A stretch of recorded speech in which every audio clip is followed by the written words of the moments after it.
Assalamualaikum warahmatullahi wabarakatuh. Anak-anak sekalian, pada hari ini kita akan belajar tentang taharah. Jadi pelajaran kita pada hari ini adalah tentang taharah. Apa itu taharah? Baik, kita masuk pada halaman berikutnya. Kita perhatikan pada peta konsep.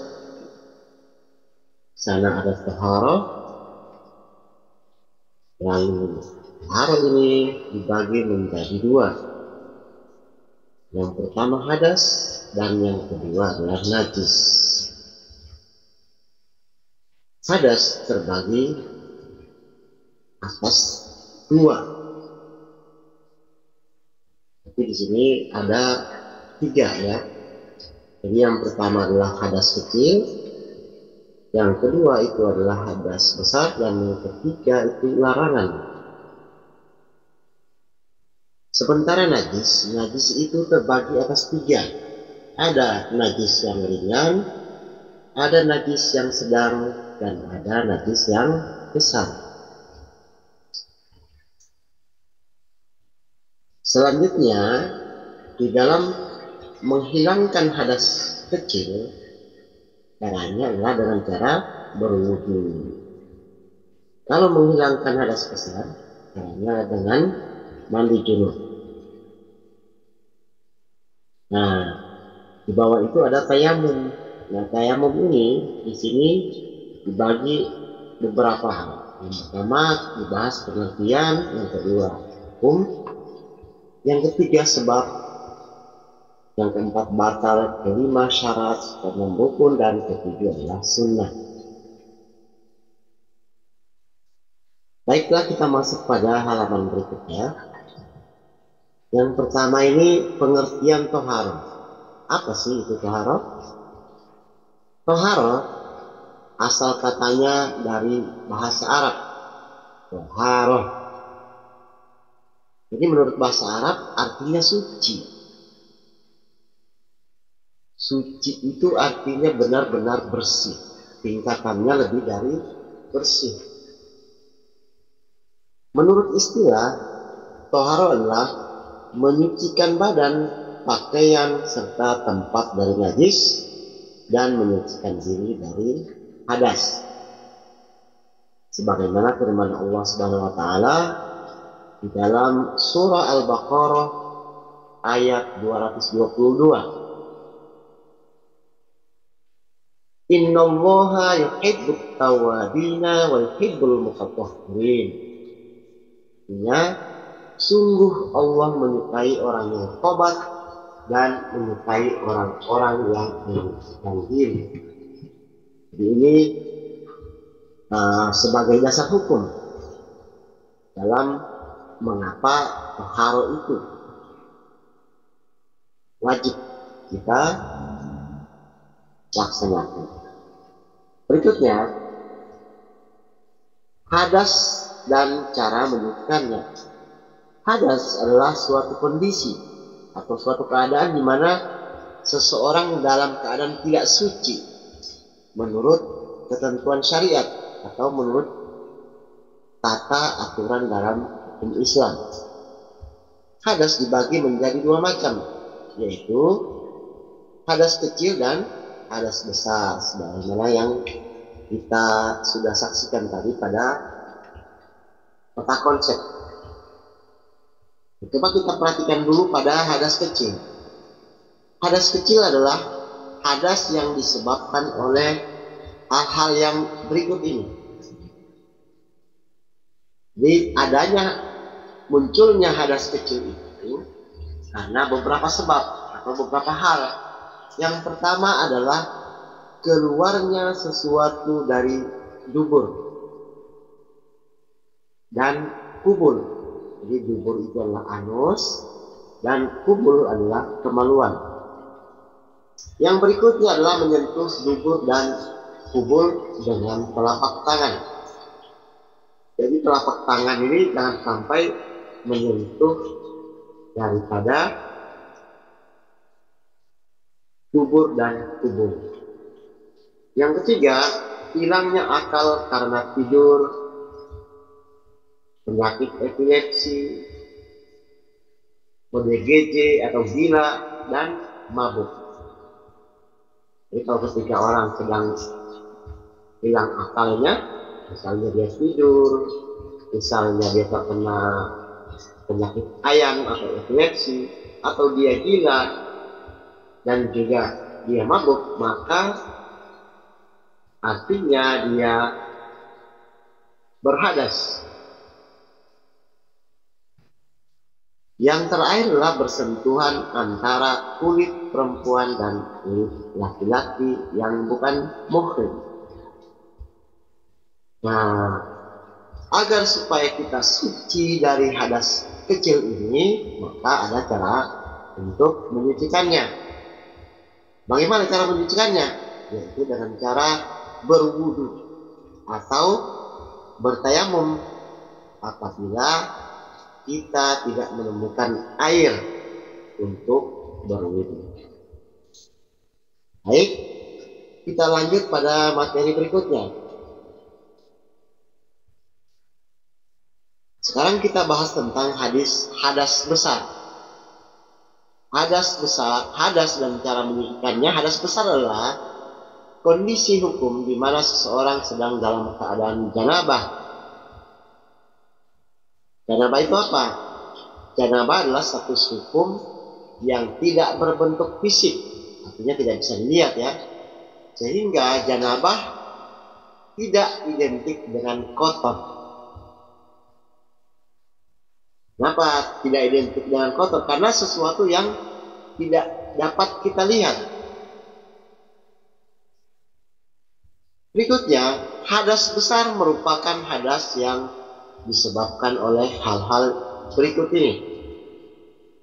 Pertama, yaitu berhubungan suami istri.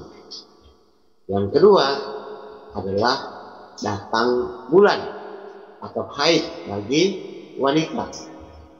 Yang ketiga adalah keluarnya darah nifas bagi wanita. Jadi darah nifas ini adalah darah yang keluar ketika pada saat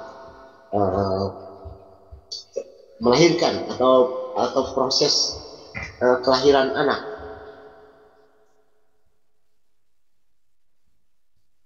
Yang keempat adalah pada saat melahirkan. Yang kelima adalah pada saat keluar mani. Dan yang keenam adalah pada saat meninggal dunia. Oleh sebab itu ketika orang sudah meninggal dunia, makanya wajib untuk dimandikan. Kenapa demikian? Karena orang yang sudah meninggal itu termasuk orang yang berhadas besar. Nah, kita lihat pada cara menyucikannya. Bagaimana cara menyucikannya? Yaitu dengan mandi wajib atau bertayamum. Lagi-lagi bertayamum kalau kita tidak menemukan air sama sekali, sehingga membolehkan kita untuk bertayamum. Berikutnya kita masuk pada najis. Bagaimana caranya kita menyucikan atau membersihkan diri dari najis. Jadi najis ini adalah sesuatu hal yang bisa dilihat. Najis adalah suatu bentuk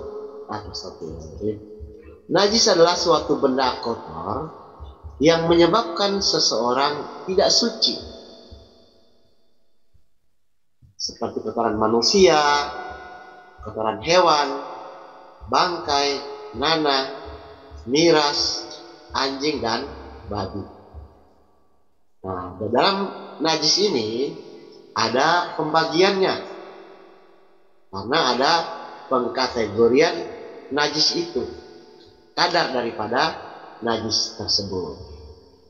Yang pertama adalah najis muhaffafah, yaitu najis yang ringan atau yang sedang atau yang sangat ringan. Yang kedua adalah najis mutawassithah,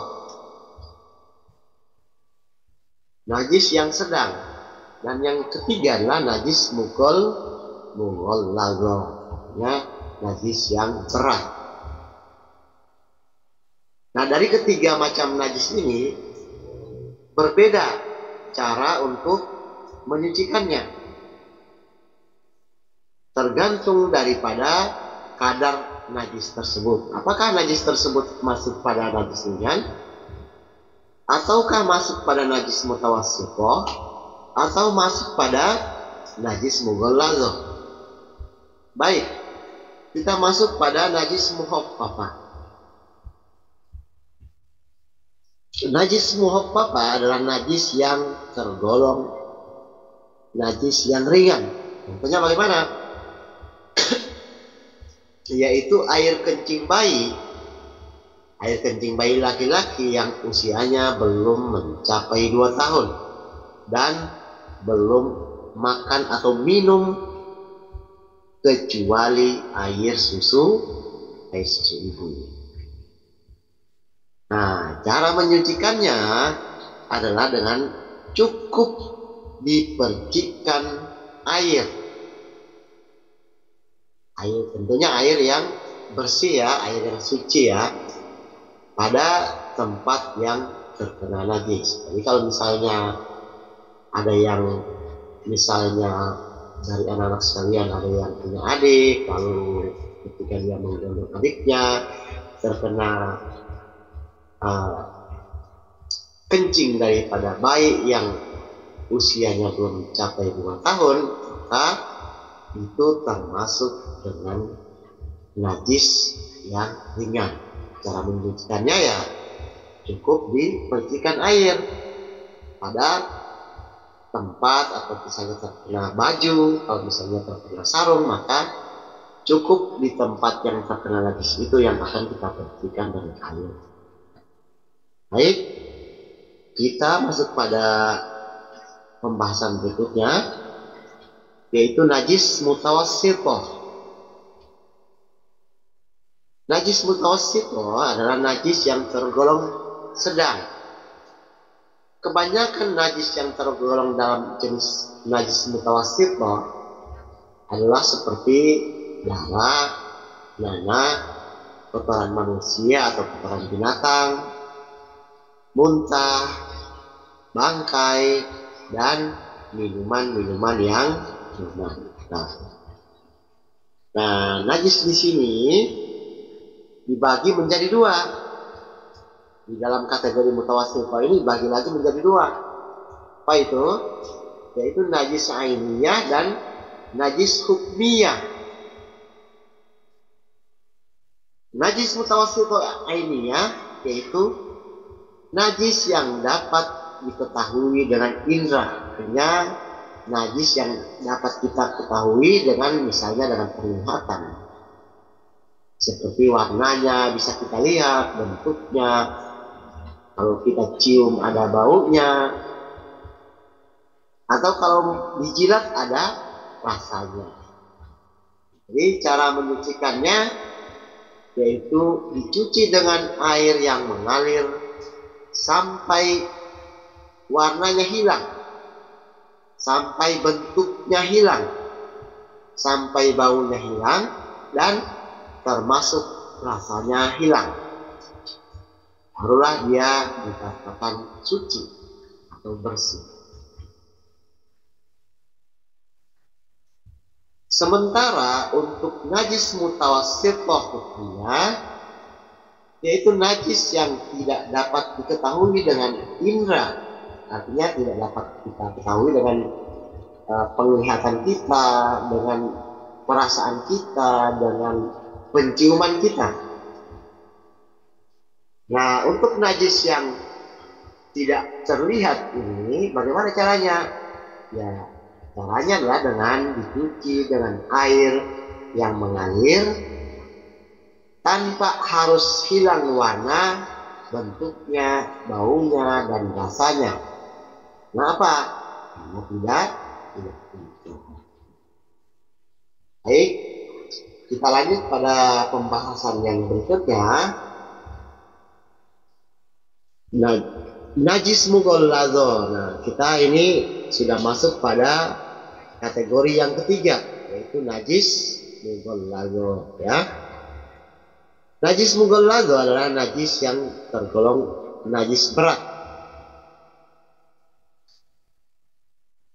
dibandingkan dengan najis mukhaffafa dan mutawassito. Najis mughalladho ini adalah najis yang paling berat kategorinya. Najis mughalladho adalah najis yang tergolong berat, yaitu najis yang bersumber dari anjing dan babi, entah itu jilatannya, air kencingnya, kotorannya, dagingnya, tulang, darah maupun bangkainya adalah termasuk dalam kategori najis mughalladho. Bagaimana cara menyucikannya? Cara menyucikannya yaitu dicuci dengan air yang suci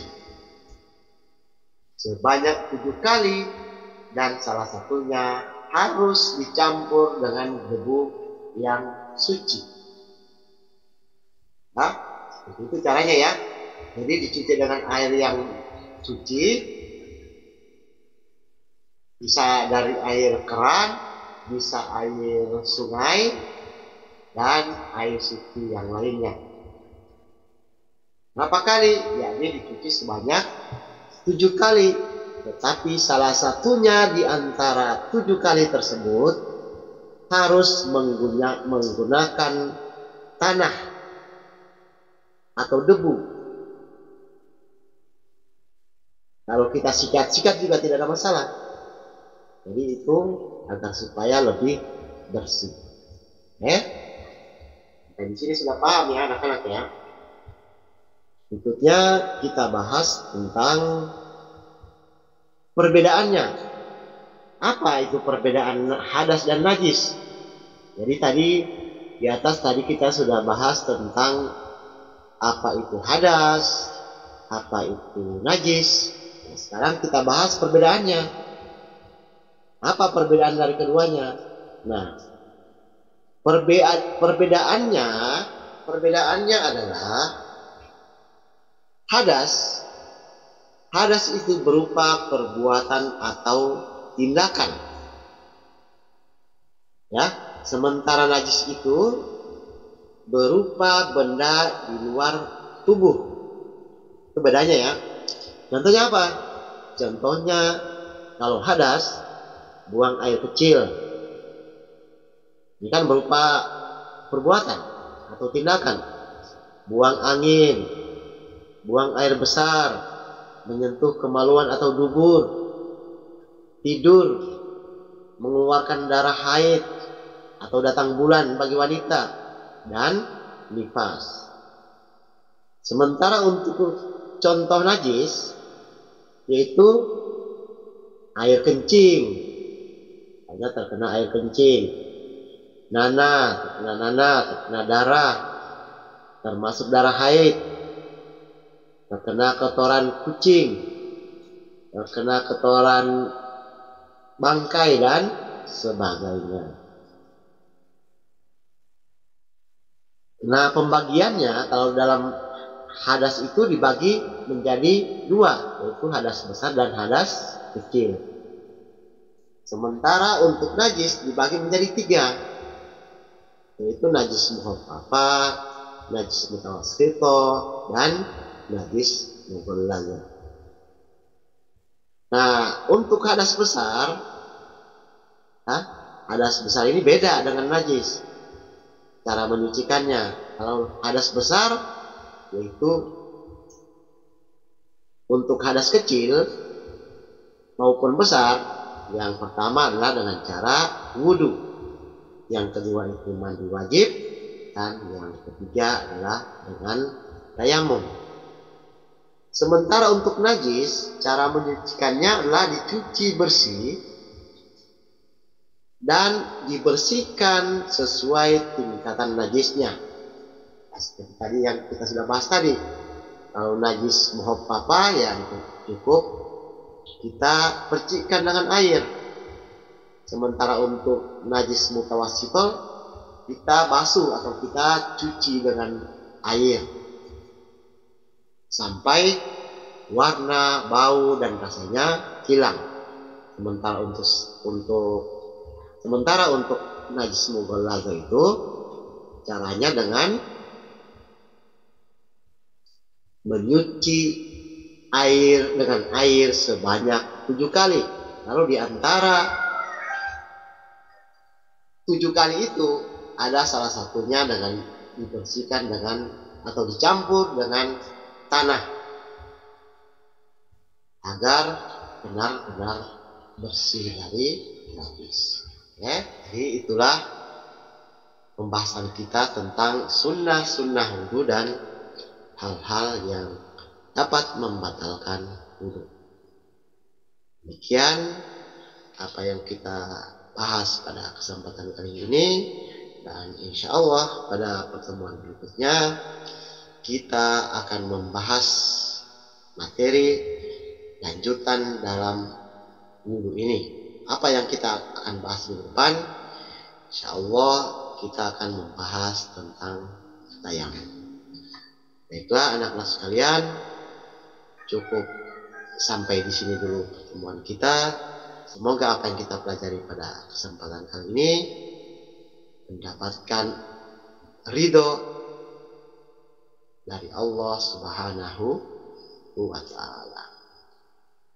Semoga apa yang kita pelajari pada hari ini bermanfaat dan mendapatkan berkah dari Allah Subhanahu wa Ta'ala. Demikian apa yang dapat saya sampaikan. Wabillahil hidayah wat taufiq.